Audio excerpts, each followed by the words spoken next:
It's the thing of letting people down. I just can't do it.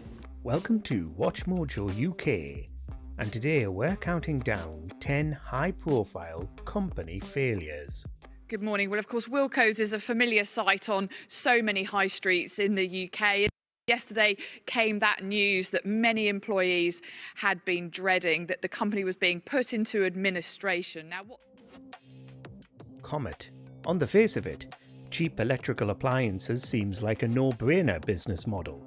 People always want cheap appliances after all. That's Comet sense. But throughout the 2000s, this high street giant began slowly losing money, until it was eventually doomed by being sold to private equity for a paltry £2 in 2011. The new owners unsurprisingly didn't rescue it, and after it lost even more money, the firm went into administration and was completely liquidated. More than 6,000 people lost their jobs. It's since risen from the grave, however, like many brands, resurrected as an online-only retailer bearing the classic Naughties logo. We doubt we'll see it return to the high street, though.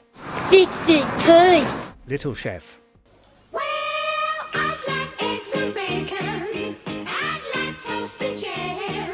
You'll struggle to find a Brit who doesn't have fond childhood memories of having a big, elaborate breakfast at Little Chef, but one day there won't be anyone left who remembers. On your travels, you've probably passed a number of little chefs, tempting you by the roadside.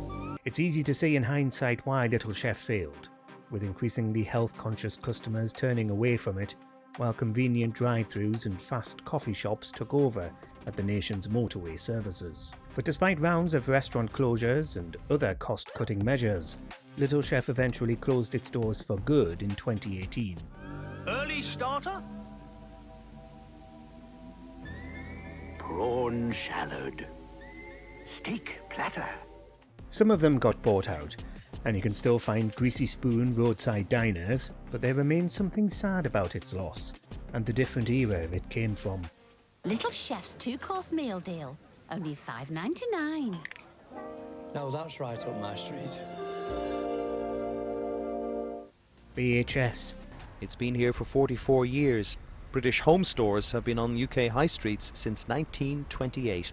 A high street institution, British Home Store's demise was a ghastly moment for the country's retail landscape. Founded in 1928, it was nearly 90 years old when it ceased trading in 2016, after being run into the ground by retail magnate Sir Philip Green. This is what the last few hours of a closing store looks like. The shelves are being packed up.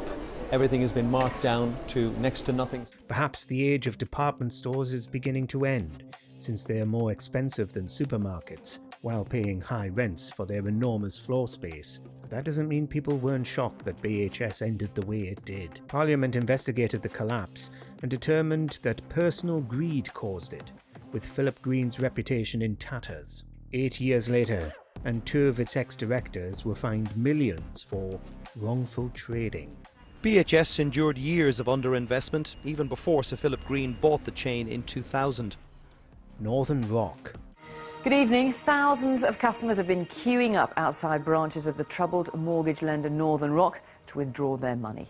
An image of economic failure is recognisable in the UK as the groups of bankers on the street in front of Lehman Brothers in America was the people queuing outside of Northern Rock. The bank, founded in 1850, was a casualty of the 2008 financial crash, suddenly unable to repay its loans.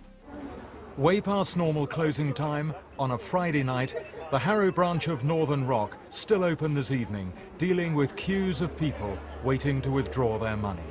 The bank lost its liquidity, not helped by the widely reported bank runs, as people all rushed to try and withdraw their savings. Northern Rock was eventually bailed out by the government, which had to pay back its customers, and it was eventually bought out by Virgin and became Virgin Money. Groups are still trying to get financial compensation for the collapse to this day. These fears followed news that the nation's fifth largest mortgage lender had had to negotiate an emergency loan with the Bank of England. Wilko. It's really convenient for me and really handy, and the fact you can take your dog in. A B&Q for the high street, Wilko was almost a century old at the time of its demise. It was a shop where you could get just about anything you wanted for a good price, but began to struggle in the 2010s. Its pivot away from hardware may have doomed it, as its wide variety of products led to it competing with bargain retailers like B&M and Home Bargains, something it couldn't sustain. We left no stone unturned when it came to preserving this incredible business, but must concede that, with regret, we've no choice but to take the difficult decision to enter administration. There were allegations of mismanagement levied against its owners, still the Wilkinson family, and its retail outlets were bought piecemeal by Poundland and B&M. The owners of the range bought the brand, and it still exists online. The family-owned business paid a £3 million dividend to its shareholders last year, despite a £36 million loss, leaving unions blaming management. Thomas Cook. This is departures for Thomas Cook in Manchester Airport. There are no staff, no passengers, and no flights. A lot of people expected the failure of Thomas Cook. It was being widely shorted on the London Stock Exchange, with brokers anticipating its imminent end. And yet, hundreds of thousands of holidaymakers were still left out in the cold when it imploded, more than 500,000 of them. It was the way this played out that was really shocking, with airports actually impounding Thomas Cook's planes and preventing them from flying as they entered liquidation. This is the view from Mallorca. No one has phoned us, no one has emailed us. We've had to find out just when we've arrived. The Civil Aviation Authority was forced to undertake the biggest peacetime repatriation in British history. In retrospect, it was probably always doomed. The combination of Brexit and the COVID pandemic, which began mere months afterwards, would have killed it before long anyway. The men and women in yellow vests like this have been deployed by the government. The taxpayer will again be picking up a bill for another failed company. BrewDog. No significant change in modern history has ever taken place without the support of the people. It hasn't gone completely bankrupt, but it's a shadow of what it once was. In 2026, BrewDog was sold off to US company Tilray Brands, an immense fall from grace for a company once worth over £1 billion. Co-founder James Watt stepped down after years of controversies, with the BBC investigating allegations of employees being mistreated. We brew beer for punks, bold, irreverent and uncompromising. But most insulting was that, when BrewDog was sold, the ordinary people who'd invested in its Equity for Punks scheme were apparently not going to be reimbursed for the money they'd put in. James Watt has since attempted to rescue his reputation by launching a new beer venture, Second Best, offering free equity to those who lost money in the BrewDog scheme. At BrewDog, we've been ripping up the rulebook since day one. Our business is owned by the people who love our beers. Debenhams. But just 18 months later, Debenhams itself is going. An even more prestigious brand than BHS was Debenhams, which was nearly 250 years old when it entered liquidation. Profits declined throughout the 21st century, however, facing years of difficulty not helped by some of the outrageously fancy refurbishments it did to make its shops stand out. But in 2018, it lost almost £500 million, beginning extensive store closures. Among shoppers this afternoon, all that optimism about the future of their high street went with it.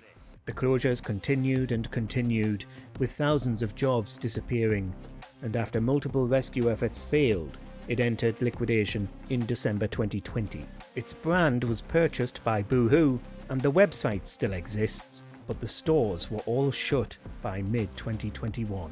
But opening too many new stores was part of Debenhams' problem, amassing huge debts when shopping habits were changing. Barings Bank. It's very easy for me to get on with people, but I don't necessarily have to like you or any of the people that I work with to get on with them. Another collapsed bank. Barings was the second oldest merchant bank in England at the time it went bust in 1995. But its demise was tied entirely to the actions of one man, Nick Leeson. Leeson, a derivatives trader primarily working out of Barings' Singapore branch, began making unauthorised trades. It wasn't a money thing. I could have stayed at Morgan Stanley for an extra $5 grand, but you know, if they've stopped me doing something once, who's to say they're not going to do it again? While he made millions, he also lost far more, racking up almost £1 billion in losses, until he disappeared from his desk, leaving an apologetic note. He was subsequently extradited and went to prison in Singapore, but Barings couldn't bear the weight of its losses and entered liquidation. Leeson served out his sentence and wrote a book about what he'd done.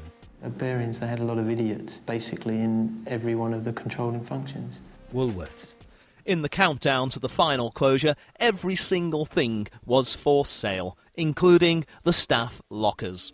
Poor old Woolies was yet another credit crunch casualty, and its loss is a blow that many of us have yet to recover from. Renowned for its bargain basement prices and trademark pick and mix, you could get everything you never knew you needed from Woolworths. But one worker who loses their job today had tears in their eyes when they told me they'd worked there for 26 years. It had actually already been declining before the financial crash, which was part of why the Labour government decided not to bail it out. According to Gordon Brown, speaking afterwards, the government had thought about it, but didn't think Woolworths was a healthy enough business to survive regardless. In the years since 2008, we've got used to seeing big brands disappear, but Woolworths' end still feels like a landmark moment. It's almost, some might say, symptomatic of the state of the British economy. Let us know in the comments if you want any of these companies to stage a comeback.